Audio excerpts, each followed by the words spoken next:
Bonjour.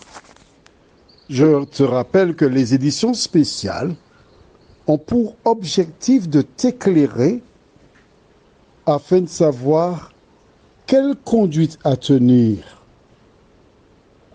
et revoir tes convictions. Aujourd'hui, nous verrons le voleur maîtrisé. Mais juste avant, prions. Notre Seigneur et notre Dieu, nous tournons nos regards vers toi afin de connaître la loi et savoir quelle attitude adopter. Que le Saint-Esprit nous accompagne afin que nous puissions avancer et grandir en toi. Fais-nous du bien dans tous les domaines. Au nom de Jésus et pour ta gloire éternelle. Amen. Dans la vidéo, un homme raconte que 3 cambrioleurs sont rentrés à son domicile.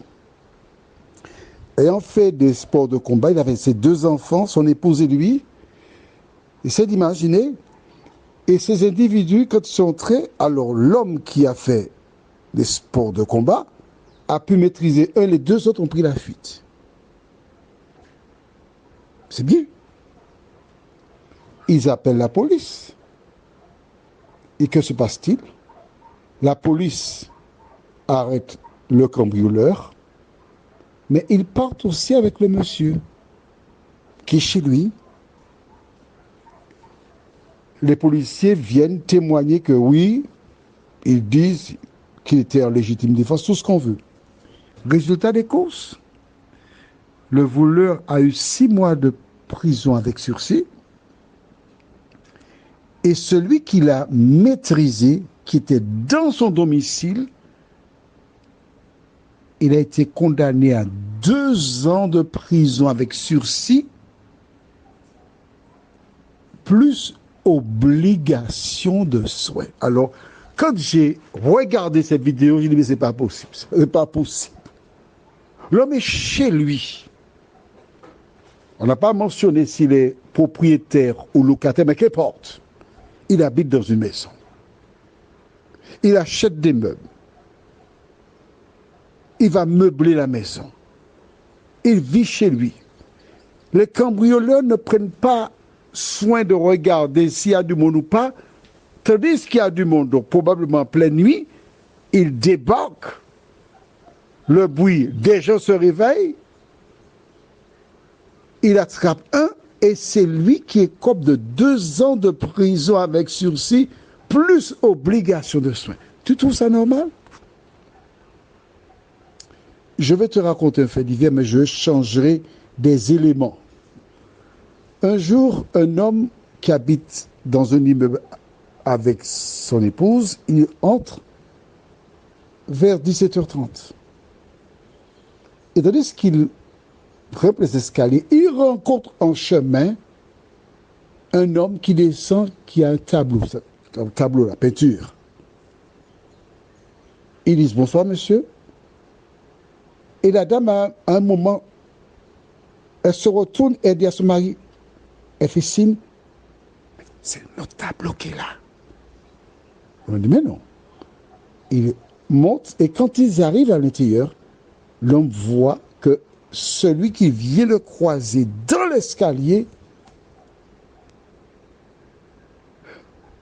a volé son tableau. Il a ramassé une arme qu'on appelle coutelas. Il est descendu. Et il a semé quelques pas de coutelas. Le pas. La police a été appelée. On les a emmenés. On a eu la preuve que c'est un voleur qui est entré chez l'homme, qui a dérobé. Mais comme l'homme, il a tapé, il a été condamné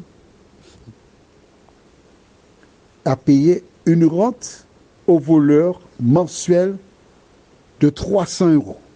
L'homme a une entreprise, il se bat. Bon, il doit trouver 300 € pour payer le monsieur. Il a eu du retard le 2e mois et L'homme est venu près de son entreprise, il dit, bon, hey, je parle sur mon argent. Si tu ne viens pas l'argent, je vais voir le juge pour toi. Hein? L'homme a ramassé une pièce. Le voleur a pris la fuite.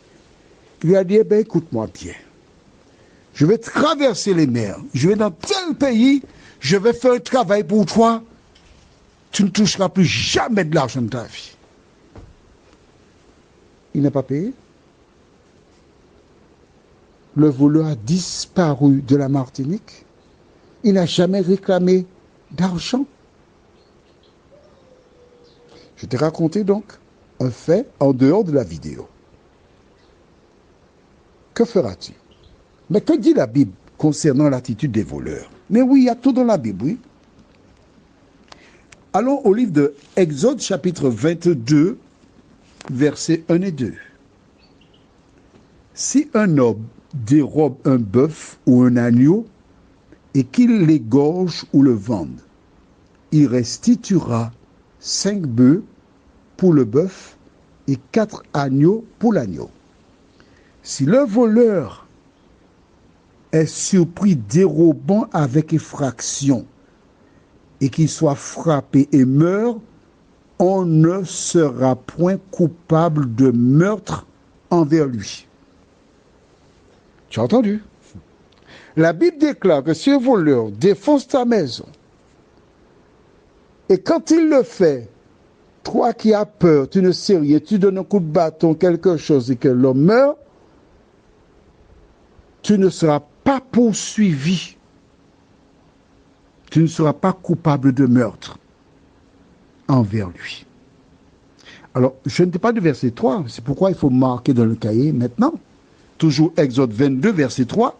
Que dit ce verset? Mais si le soleil est levé, c'est-à-dire si c'est la journée, ce qui sous-entend qu'au verset 2, c'était la nuit. Mais au verset 3, mais si le soleil est levé, on sera coupable de meurtre envers lui. Il fera restitution. S'il n'a rien, il sera vendu pour son vol. Alors, qu'est-ce que ça veut dire? Si la nuit, tu frappes, il meurt, tu ne seras pas responsable ni tenu pour meurtre. Mais si c'est la journée, tu le fais, tu seras emprisonné. Parce qu'il y avait des moyens pour ne pas le tuer. C'est ça la justice divine. Qu'est-ce que le diable dit? Mais non, le voleur a les doigts. Il peut entrer chez toi voler, tu ne dois pas le toucher, c'est toi qui seras condamné. Tu trouves ça juste? Non, tu es comme moi alors. Tu es comme moi. Et c'est justement pour cela que nous lisons dans le livre de 1 Pierre chapitre 3, au verset 13 ce qui suit. Mais nous attendons selon sa promesse de nouveaux cieux et une nouvelle terre où la justice habitera. Mon ami, qui que tu sois, lorsque tu as vu cette vidéo, tu dis que c'est une injustice.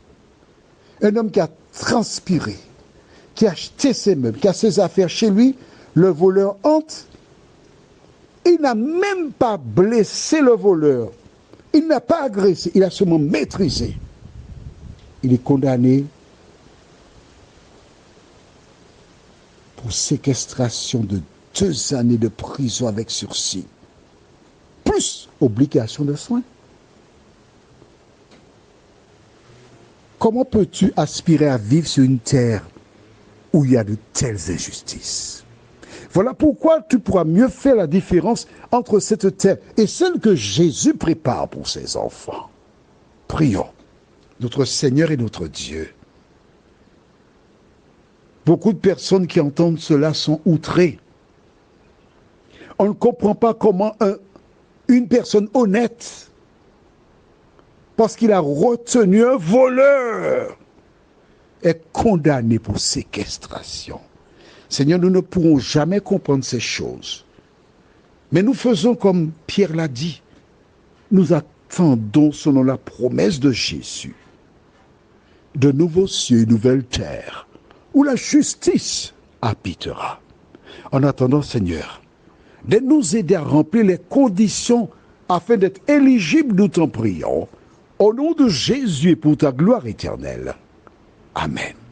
Que l'Éternel continue de te bénir et te garder. Et n'oublie pas, hein, si on veut le rentrer chez toi, à la limite, offre-lui un verre d'eau. Je te souhaite une bonne journée.